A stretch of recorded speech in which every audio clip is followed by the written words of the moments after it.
पक्ष 15 दिन, 2 ग्रहण, क्या बढ़ेगी टेंशन? पितर आए हुए थे धरती पर, उन्होंने फिर भी हमारी बहुत रक्षा करी, लेकिन त्राही महान हो रहा है जिस दिन से चंद्र ग्रहण लगाया। सूर्य ग्रहण लगने वाला है, संकट बढ़ने वाला है। जनता और राज सत्ता संभालने वाले किसी बड़े व्यक्ति को नुकसान होगा अगले 15 दिन में निश्चित है।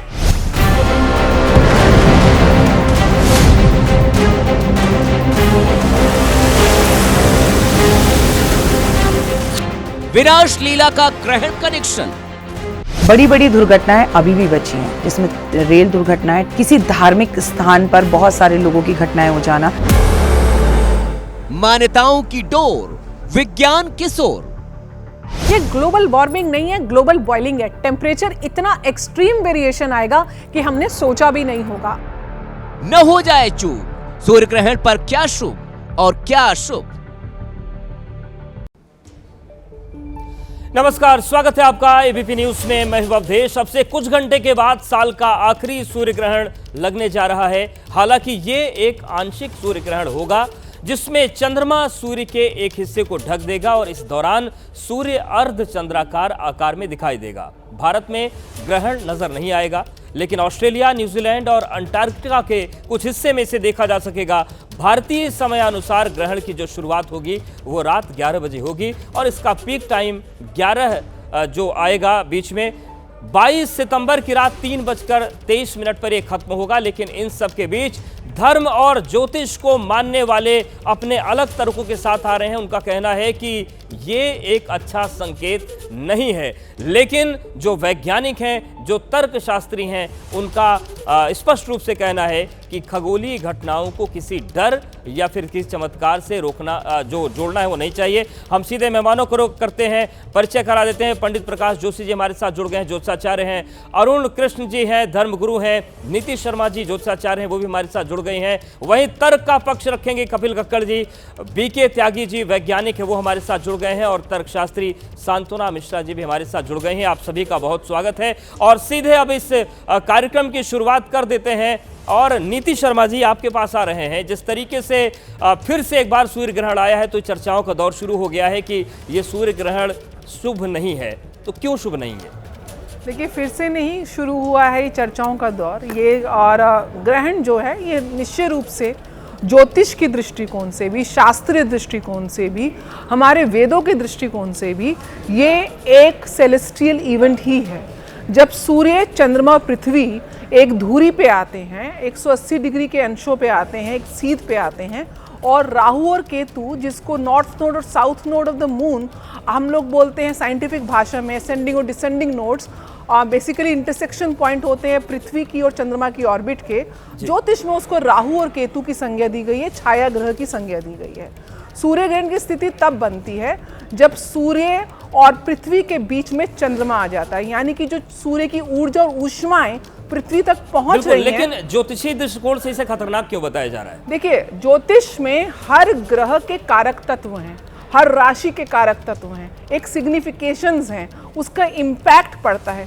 जिस तरह सूरज जब दिन में विद्यमान होता है तो जो पूरा टेम्परेचर है वो बढ़ा हुआ होता है, आप लाइट को अनुभव कर सकते हैं, आप सूर्य की गर्मी को महसूस कर सकते हैं, रात्रि में चंद्रमा की शीतलता को महसूस कर सकते हैं। इसी प्रकार हर ग्रह का जो है प्रभाव देखने को मिलता है। मैं और आप इस समय ग्रेविटेशनल फोर्स को देख तो नहीं पा रहे हैं, लेकिन उसका असर महसूस होगा। तो इसी तरह सूर्य ग्रहण इसलिए ज्योतिष में शुभ माना जाता है कि जब एक ग्रह, यद्यपि वो एक स्टार है, जो पूरी पृथ्वी पे ऊर्जा का केंद्र है, उसकी ऊर्जा में ये बाधा आ गई है कि एक्सिस जो ऊर्जा बाधित है उसका असर होगा। कपिल कक्कड़ जी, ये जो विस्तार से बात करेंगे, लेकिन कपिल जी, ये जो ऊर्जा की बाधा की बात कही जा रही है, चंद्र ग्रहण पर हम लोगों ने चर्चा की थी और जो कुछ ज्योतिषियों ने कहा बहुत कुछ वो दुनिया के सामने घटा है। सूर्य ग्रहण में एक बार फिर से वही बातें सामने आ रही है, आप क्या मानते हैं? मैं थोड़ा सा इसमें ऐड करना चाहूँगा। मैं आज आपके 4-4:30 बजे वाले शो में था। वहाँ पे सामने की तरफ एक जो सज्जन बैठे हुए थे, उन्होंने कहा इसको ख़राब नहीं माना जाना चाहिए, इसको अच्छा माना जाना चाहिए था। तो मेरा कहने का मतलब है, पहले तो ये अगर कहते हैं इनकी साइंस है, इनको समझ आता है, तो पहले इनको एक साइड होना चाहिए कि ये अच्छा संकेत है के अच्छा संकेत नहीं है।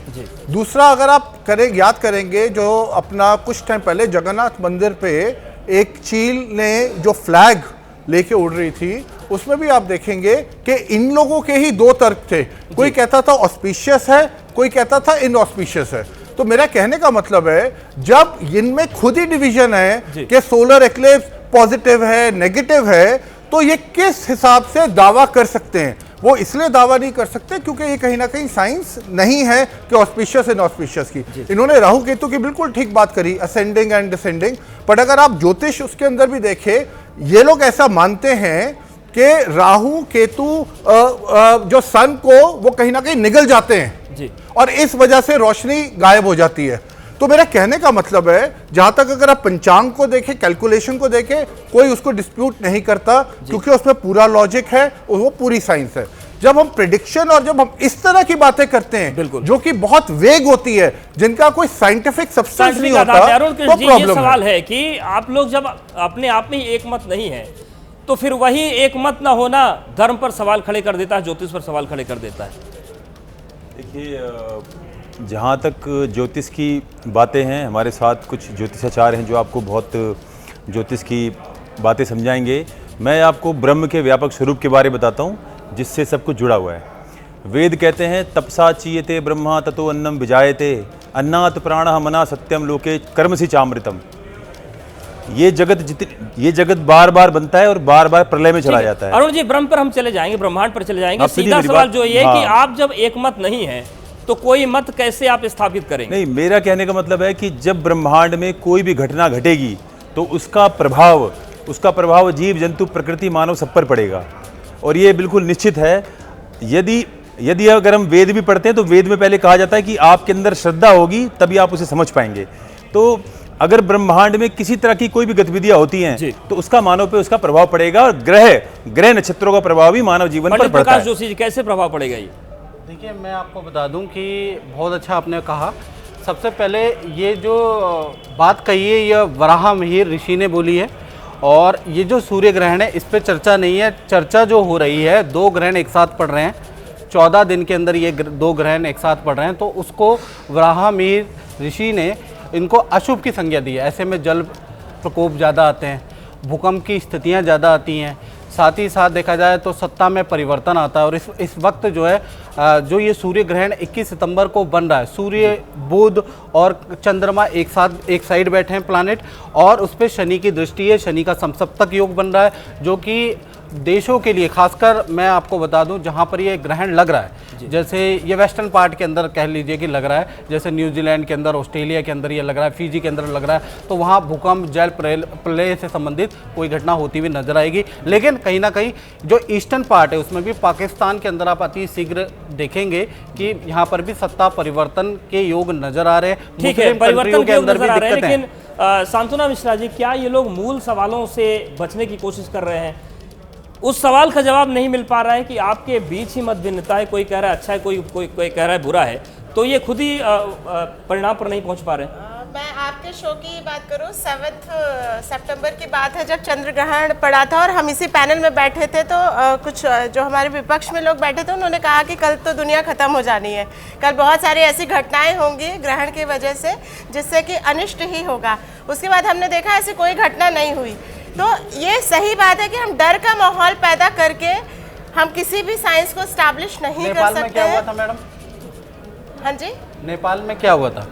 तो नेपाल में आपके ग्रहण की, आपने भारत में ग्रहण पड़ा था उस दिन, भारत में ही नहीं पड़ा, नेपाल में भी पड़ा था। बात कर रहे थे कि कल भारत में पता नहीं भारत के अंदर नहीं, भारत, मैंने तो आपको पंचांग निकाल के दिखाया था मैडम, पंचांग दिखा। तो आपसे मेरा डिस्कशन नहीं हुआ था, आप मेरे नहीं, आपने कहा दुनिया खत्म हो जाएगी। ये स्टेटमेंट आज की डेट में जो भी कार्यक्रम में यूट्यूब पर अवेलेबल है, एक भी एस्ट्रोलॉजर अगर ऐसी बात बोलेगा, एक भी एस्ट्रोलॉजर ने ऐसी बात बोली है तो अभी हम मंच में माफी मांगेंगे। किसी भी एस्ट्रोलॉजर ने ये नहीं बोला है कि दुनिया खत्म हो जाएगी, ये बोला हो तो अलग है, ये गलत बात है मैडम, ये गलत बात है। और आप कहे तो मैं चला के दिखा सकती हूँ कि संजना जी, ये बातें तो हुई थी ना कि जो पड़ोसी देश हैं और जो समुद्र तटीय क्षेत्र हैं भारत के आसपास जलीय आपदा आएगी। राजाओं के लिए स्थिति खराब हो सकती है। ग्रहण के कारण ग्रेविटेशनल फोर्सेस चेंज होते हैं, जिसके वजह से टेक्टोनिक प्लेट्स में जो एक्टिविटी होती है वो नेचुरल है, वो होगा ही। लेकिन ये कह देना कि इसकी वजह से एक पार्ट ऐसा हो जाएगा, या देखिए कुछ चीज़ें नेचुरल है। अगर ग्रेविटेशनल फोर्स चेंज हो रहा है या कोई भी फोर्स चेंज हो रहा है तो उसकी वजह से कुछ ना कुछ घटनाएं स्वाभाविक होंगी ही, लेकिन उसमें डर पैदा करना गलत बात है। मेरा कहना है डर कहाँ पैदा किया? डर कहाँ पैदा किया? आपने स्वयं स्वीकारा सत्य कि ग्रहों के बदलाव से अंतर आता है, भूकंप आता है। आपने स्वयं स्वीकारा अभी। मैंने ग्रहों के अलाइनमेंट और पोजीशन के बदलाव से वो उसे आप शब्द कुछ भी, आप उसे होगा। शब्द कुछ भी दे दीजिए, आपके वैज्ञानिकता के आधार पर शब्द हैं, आप शब्द कुछ भी दीजिए, लेकिन आपने स्वयं स्वीकारा कि क्योंकि ग्रहों में परिवर्तन आया उसकी वजह से भूकंप आए, तो आपने इसे स्वीकारा, तो अच्छी बात है, अच्छा शुभारंभ है। को आप तोड़ मोड़ के प्रस्तुत करेंगे वो ठीक नहीं है। मैंने जो कहा, मैंने ये कहा कि अगर ग्रेविटेशनल फोर्स चेंज हो रहा है या दो प्लैनेट के बीच का फोर्सेस चेंज हो रहे हैं तो कोई ना कोई घटना घटेगी ही। टेक्टोनिक प्लेट्स अगर अपनी पोजीशन चेंज करती है यही तो हमारा आएगा। यही हमारा यही हम कहना चाह रहे हैं। हमारा तात्पर्य भी है, आपके शब्द हमारे शब्द अलग हैं, हम एक ही बात कर रहे हैं। आप भी ये कह रहे हो कि ग्रहों के परिवर्तन से भूमि पर, भूमि खंडों पर उसका प्रभाव पड़ता है, और हम भी यही कह रहे हैं। बस क्या है कि आप थोड़ा विज्ञान का उसको थोड़ा प्रिसाइज कर रहे हैं, और दोनों विज्ञान अलग अलग हैं। आपका वैज्ञानिक तथ्य और जो हमारा वेदों के अनुसार जो शब्द बोले गए हैं, केवल शब्दों का अंतर है, विज्ञान एक ही है। मैं आपको आप ही के चैनल पे विज्ञान एक है, लेकिन उनके शब्द अलग अलग हो सकते हैं, हो सकता है आप किसी और शब्दों से लूनर एक्लिप्स थी, हमने बोला था कि सत्ता तंत्र में और सरकारों के बीच में और जनता के बीच में जन आंदोलन होंगे, ये आपके चैनल पे रिकॉर्डेड है। हमने बोला था कि इस ग्रहण काल में ये जो 16 दिन के अंदर 15 दिन के अंदर 2 एक्लिप्स आ रहे हैं, इस काल में आपको अर्थक्वेक्स देखने को मिलेंगे। आपके शो में ये रिकॉर्डेड है।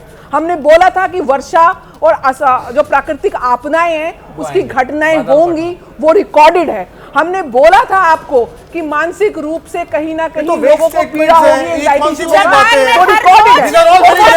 पूरे हफ्ते 15 दिन के अंतराल में हुआ।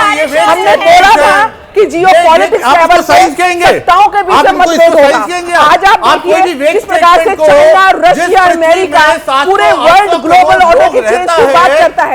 हमने बोला था आपके शो में कि जिस प्रकार से भूमध्यसागरीय है उसके प्रभाव से सारे देशों के बीच में कोई ना कोई जियोपॉलिटिकल लेवल पे मतभेद होगा।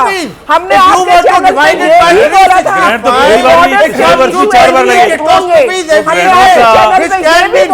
युद्ध की स्थिति जो है और एग्रेशन मिलेगी। क्या रशिया और यूक्रेन की वॉर एग्रेसिव नहीं हुई?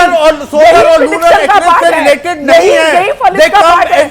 ग्रहों के प्रभाव पृथ्वी के जीवन पर क्या प्रभाव पड़ता है, आप प्रत्यक्ष को प्रमाण नहीं मान सकते हैं, तो इसमें आपको चश्मा पहनने की जरूरत है। नहीं,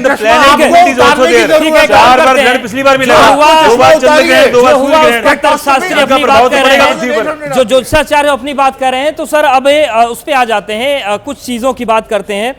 सर आप चूंकि तर्क पर बात करते हैं, पिछली बार आपने ग्रंथों के नाम पूछे तो सन भी पूछ लिया था। 1970 में एक ग्रंथ लिखा गया, ग्रहण फल दीपिका। वो कहता है कि कन्यागते रवि शश ग्रहणे विनाशम आयांति सस्य विलेखक गे मतमा, यानी कि अगर कन्या राशि पर सूर्य ग्रहण हो तो उस रीजन में या फिर पूरे विश्व में जो लेखक वर्ग है, जो साहित्य से जुड़ा वर्ग है या गायक वर्ग है, उसको नुकसान होता है। और जुबिन गर्ग जी की एक हमने दुखद निधन की सूचना पाई है। अब ठीक है, इस पर आप लोग अपना तर्क दीजिए, क्योंकि इस पर आप बता दीजिए। ये सर 1970 में लिख दिया गया, तो जुबिन गर्ग जी की बात अब संयोग है किया क्या? सनातनी एज अ हिंदू मैं सिर्फ वेद को मानता हूँ, उपनिषद को मानता हूँ। उसके बाद जो ग्रंथ हो गए, ज्योतिष को तो वेदों का नेत्र कहा गया है, और ज्योतिष को तो वेदों का नेत्र कहा गया है। अब आप सुनिए, एक किताब भी लाया हूँ, यहाँ लिखा है। नहीं, आप दिखा दीजिए ना कक्कड़, जो किताब दिखा दीजिए। क्या दिखा रहे हैं, क्या है इस किताब में? लेकिन मसला ये है कि क्या ये जो श्लोक है ये तो संयोग ऐसे इसको मानते मैं हैं? ऐसे 50 किताबें लिख दूं। कक्कर जी भाई देखिए, अगर 70 में लिखी आप किताब आप हो सोच रही रहे है। हो, कन्या राशि के अंदर ग्रहण हो तो लेखकों, गायकों, विद्युत ये तो विद्युत कितने लोगों, कृषकों पे कितने तत्काल गायब हो गए, कितने गायक मर गए, कितने गायकों का हार्ट अटैक हुआ, ये डूब गए, कितने गायक हैं? तो आपका मतलब है 50 गायक। ये देखिए इसका एडिशन भी देख लीजिए। आप ये कह रहे हैं कि 80-90% नहीं, आपने सर जाएंगे। एक पुस्तक में सवाल उठाया, दूसरी में भी यही मिल गया, तो फिर इसमें क्या कहेंगे? पुस्तक को मैं सीरियसली नहीं लेता। आप फैक्ट्स दिखाइए, आपने क्या दिखाया पुस्तक ही दिखाई। धरती में कितने गायक होंगे, कितने लेखक होंगे?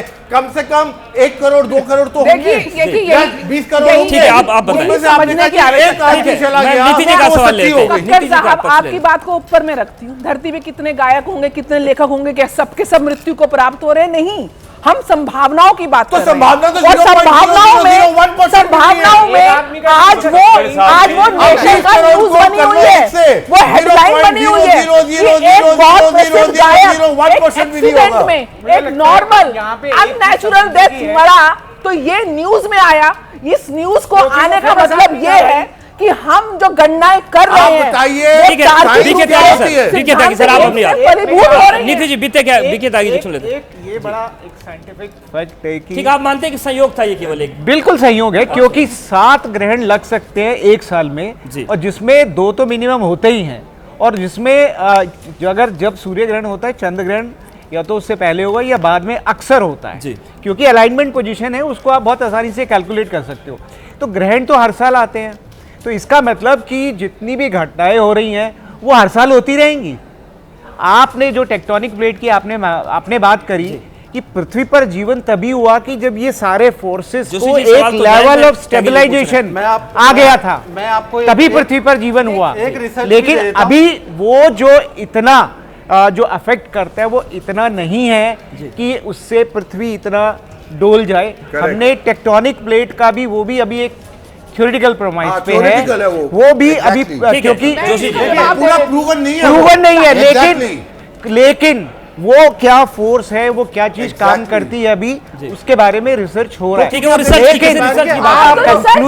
रिसर्च की बात कर रहे हैं। हमारे ऋषि मुनि तो लिख के गणना अरे, कर रहे हैं। अरे, नहीं, अरे, हमारे अरे, ऋषि अरे, अरे, तो मैं भी लिख दूं। हमारे मैं भी गणना लिखने से हम क्या होता है? आज कल का लिखने से चले गए। आज दो कल हजार का आधार है। लिखने से क्या आप- होता है? आपको भी पढ़ना पड़ेगा अरे, लिखने से कुछ नहीं पहले होता तो। लिखने से। बिना बिना ये सोच साइंस के का लिखना जमाना है, चाहिए। प्रैक्टिकली प्रूव आप करना कह रहे साइंस नहीं हैं आती। कि ऋषि वाराहमी, लिखने से साइंस ऋषि नहीं पराशर, ये ब्रिटेन जियोलॉजिस्ट की अच्छा, रिसर्च ये है। जोशी जी ये हमारी एक ये रिसर्च लेकर आए हैं। इनका कहना है कि 2016 में जो भूकंप पर ये पूरा रिसर्च पीछे- हुआ, वो पीछे कहता है कि देखिए, चंद्रग्रहण के प्रभाव का संबंध है इनसे। अरे आज तक ऐसा ये- कोई तो रिसर्च होगा। आया ही नहीं है। नहीं, लेकिन- ये वाले ऑथेंटिक रिसर्चेस नहीं होते हैं। ये आप कहाँ ऐसा है क्या है? सर, आप reference केस दिखाना स्टडीज है। करिए कक्कर साहब। reference दिखाना है जरा इसका। मैक्सिमम जो मास इसमें डेथ हुई है, मैक्सिमम जो अर्थक्वेक्स हुए हैं या जो आपदाएं आई हैं, वो ग्रहण काल के 45 नहीं, ये प्लस रिकॉर्ड और दिखा माइनस दो में आई मुझे। हैं। I It is challenge on you, ये record. रिकॉर्ड दिखा आप दो केस मुझे। स्टडी करिए ये ना। रिकॉर्ड दिखा दो। आप केस स्टडी करिए। 5 आप और 2 साल से केस स्टडी करके सामने आके बैठ गए। डेट बताइए, आप ये केस सब बता रहे हो। ये प्रभाव जब आज आज कोई ज्यादा क्यों आते हैं? नहीं पहुंची, बताइए, हमारे शास्त्र जापान कौन में है? earthquake ज्यादा क्यों आते हैं? हमारे शास्त्र वहां 55 तक पहुंच earthquake हर गए। रोज आते हैं। आपकी ऐसा साइंस नहीं तो है अभी कि कहीं सोलर खड़ी वाली भी नहीं लोनर होती है। एक्सप्रेस में earthquake हमारे ज्यादा बढ़ शास्त्रों जाते में हैं। तो पुष्पों ऐसी की कोई मात्रा रिसर्च होती नहीं है। क्या आपकी I'm sorry। एरोनॉटिकल इंजीनियरिंग वहां तक चली गई? कहाँ तक? हमारे आप ये मत करिए। शास्त्रों में, Don't challenge हमारे the science. शास्त्रों में, Justify I am not what you blaming the claim to be science. I am saying It is the science onus is lies on far you. behind Onus is not still on us. from our आप शास्त्र। लोगों ने claim science करने के हैं। Base claim आप कर पे रहे हैं। साइंस अपनी वो चीज क्लेम आप कर ही नहीं पा रहे जो हमारे शास्त्रों में शाश्वत लिखा हुआ है। आज साइंस को बहुत खोजने की अरे आवश्यकता है। शास्त्र जो है आवश्यकता है सोशल साइंस साइंस है। को- आप लोग उसको साइंस साइंस को बनाने की कोशिश कर रहे आवश्यकता हैं। है। वेद हमारे उपनिषद शास्त्रों साइंस में नहीं एक है। सवाल वेद पूछना उपनिषद चाहता साइंस नहीं है।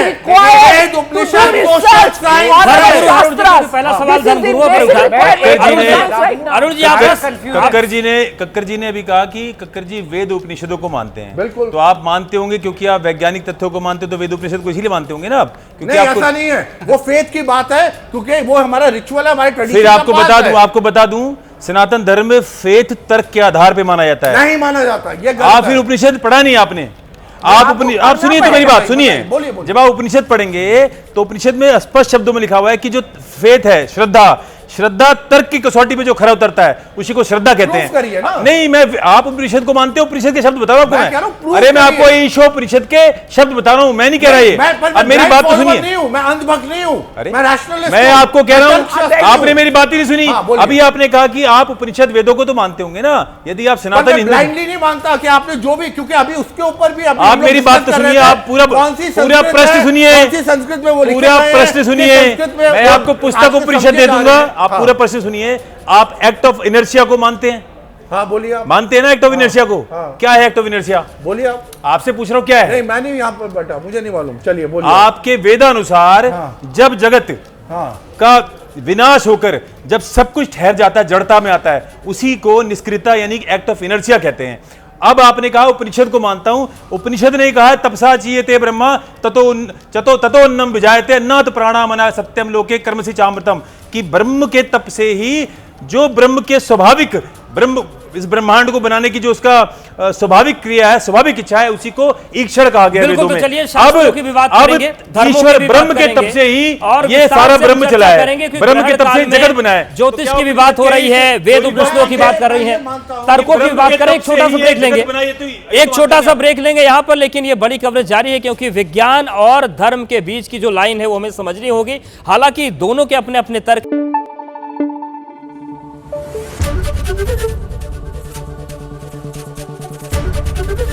एबीपी न्यूज आपको रखे आगे।